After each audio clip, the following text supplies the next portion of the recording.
రాష్ట్రంలో నెలకొన్న రాజకీయ పరిస్థితులకు తెరతీస్తూ ఎవరు ఊహించని పరిణామాల మధ్య చిన్నమ్మకు అత్యంత నమ్మకస్తుడు అయిన పళనిస్వామి ఆ రాష్ట్ర సీఎం కాబోతున్నారు.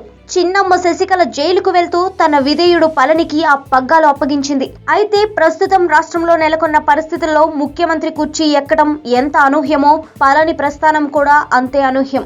ఎందుకంటే ఈయన ఒక సాధారణ రైతు, ముఖ్యమంత్రి కావడం అసాధారణమే. సరిగ్గా 2.5 దశాబ్దాల కిందట అంటే 1980లో జయలలిత రాజకీయాల్లోకి ఎంట్రీ ఇచ్చినప్పటి నుండి ఆమె విధేయుడిగా పళనిస్వామికి పేరుంది. 2011 నుంచి 2016 మధ్య జయ ప్రభుత్వంలో కీలక శాఖలు నిర్వహించిన నలుగురిలో పళని కూడా ఒకరు. తమిళనాడు రాష్ట్రంలో ఎడప్పడి తాలూకాలోని నేదన్గులం పళని స్వగ్రామం. 1980లో పళని అన్నా డిఎంకేలో చేరారు. 1987లో ఎంజి రామచంద్రన్ చనిపోయిన తర్వాత పార్టీ చీలిన సమయంలో పళని జయలలిత వైపు నిలిచారు. దీంతో 1989 ఎన్నికల్లో ఎడప్పడి రూరల్ అసెంబ్లీ స్థానం టికెట్ ను పళనికి ఇచ్చారు జయలలిత. ఆ ఎన్నికల్లో గెలిచిన పళని తర్వాత 1991లోనూ తన స్థానాన్ని నిలబెట్టుకున్నారు. ఆ తర్వాత 10 ఏళ్ల పాటు ఆయన్ను పక్కన పెట్టేశారు. తర్వాత 2006 ఎన్నికల్లో మరోసారి ఎడప్పడి నుంచి పోటీ చేసినా ఓడిపోయారు.